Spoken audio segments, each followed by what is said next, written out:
This is a $300 million game, and this is a $60 million game, released 5 years apart. In recent years, only budgets and system requirements seem to be growing, while games themselves are getting worse. Why is this happening? Let's break it down. Imagine spending $300 million on a game.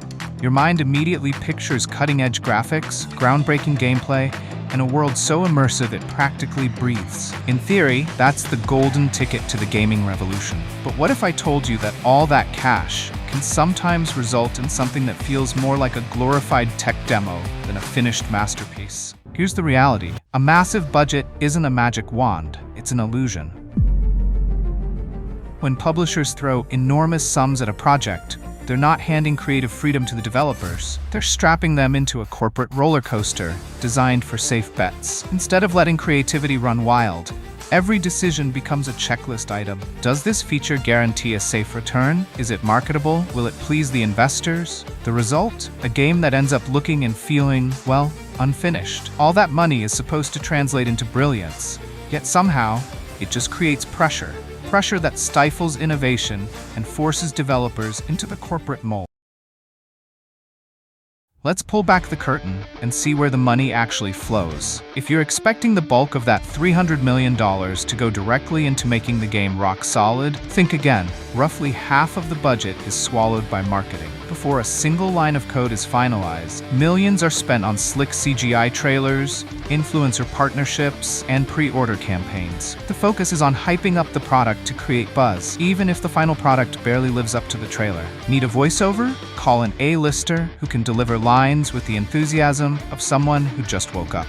Their hefty fees are supposed to add value, but often they're just another distraction from the core experience. Let's not forget the bonuses and salaries of the executives. These are the folks sitting in air-conditioned boardrooms, throwing around buzzwords like synergy and engagement, while the actual development team struggles to piece together a project that's been micromanaged at every turn. Finally, whatever remains trickles down to the actual developers.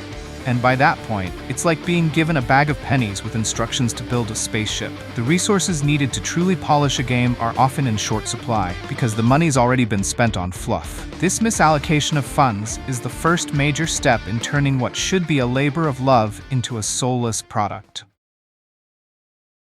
Now, let's get into the heart of the matter. How do enormous budgets actually squash creativity?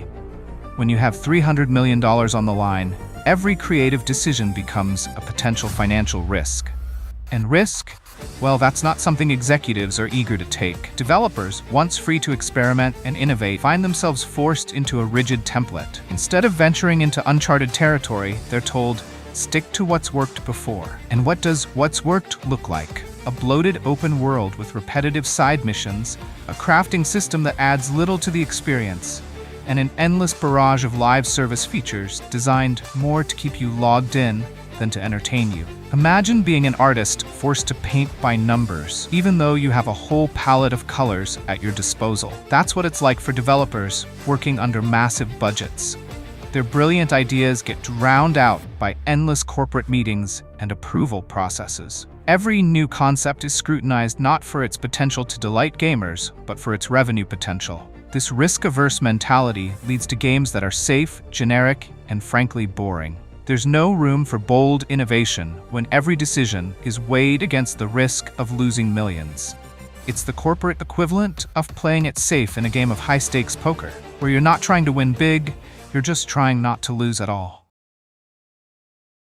Let's talk about the people behind the scenes. The executives. These are the folks who rarely pick up a controller, but are hell-bent on cranking out quarterly profits. They're the ones who dictate that engagement means players grinding for endless hours, not having fun. Their decision-making is based on spreadsheets, not on passion or vision. Picture this. You're at a restaurant and you order a gourmet steak. Instead of a perfectly cooked piece of meat, the chef serves you something that looks like it was microwaved, and the waiter proudly tells you, it's our new minimalist presentation. That's exactly what happens in big-budget game development. The executives don't care if the end product is a mediocre mess. They care about the numbers, the pre-orders, and the buzz. This corporate culture forces developers to spend endless hours in meetings where every creative idea is subject to countless revisions. The original vision gets diluted until what remains is a watered-down version that barely resembles the project they once dreamed of. Meanwhile, the pressure to meet investor expectations creates an environment where shortcuts become the norm and quality takes a back seat. It's like trying to build a house where every brick is approved by someone who's never held a hammer. In the end, you get a structure that's held together by duct tape and empty promises, not by a solid foundation.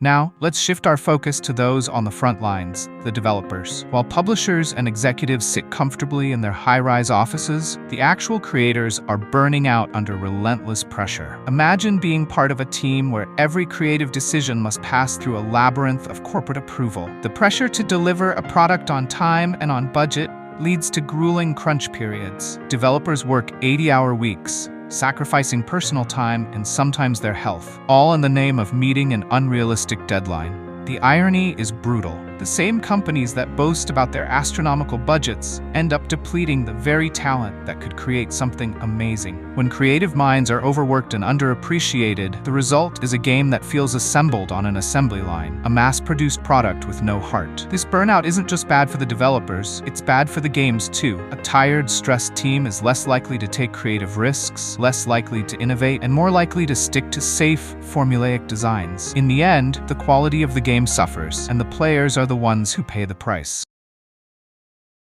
Here's the kicker. Big budget games don't need to be good. They just need to make their money back before gamers notice they suck. It's a scam, plain and simple. The typical AAA release now follows a predictable script. They flood you with slick, high-budget trailers that promise the moon, all while hiding the fact that the actual game might be half-baked. The game drops, riddled with bugs and missing key features. But hey, patches are on the way. When gamers inevitably lash out, the company blames everything from the economy to misunderstood vision, never once owning up to their mistakes. It's like ordering a fancy dinner, only to get served a plate of cold leftovers, and then being told, well, you should have eaten at home. These companies rely on brand loyalty and hype to cover up a flawed product. And when the inevitable backlash comes, they double down on the same tired excuses, never learning from their mistakes. Here's a thought. If you keep throwing more money at the same broken formula, eventually people are going to catch on. And when they do, trust in these big-budget games will eventually lose. Consumers aren't oblivious. Gamers are getting tired of paying top dollar for games that require a 300 GB patch on launch and rely on microtransactions to stay afloat. The long-term sustainability of this model is shaky at best. If the industry continues down this path, there will come a tipping point when even the most polished trailers can't mask the underlying mediocrity. At some point, the cycle of hype, disappointment, and endless patches will force a change. Whether it's through market pressure, consumer backlash, or simply a new wave of indie innovation that proves quality doesn't always come with a massive price tag, the industry will have to adapt. But until then, we're stuck with a system that prioritizes profit over passion, quantity over quality. So, how can we break free from this endless loop of big-budget failures? It's time to flip the script and focus on what really matters. Creating games that are fun, innovative, and truly complete from day one. Here are some actionable solutions. Give developers the freedom to experiment without a boardroom full of executives breathing down their necks. Let creativity lead the way, not just metrics and market trends. Instead of sprawling global teams bogged down by endless meetings, encourage smaller, agile teams that can move quickly and maintain a clear vision. Sometimes less is more. Instead of launching a game in a half-finished state and patching it later, delay the release until the game is truly complete. A polished product may take longer, but it builds trust with players. Develop revenue models that respect the player's experience. Optional, value-adding microtransactions are fine, but they shouldn't be the core of the game. Focus on creating a full, engaging experience first. Recognize that the best asset in any game development process is the creative team. Provide them with realistic timelines, proper support, and an environment that encourages innovation over bureaucratic safety nets. If the industry can shift its focus from a short-term profit mindset to a long-term commitment to quality and creativity, then big budgets can become a tool for epic experiences rather than a recipe for mediocrity. So are big budget games destined to be a never-ending cycle of hype and disappointment?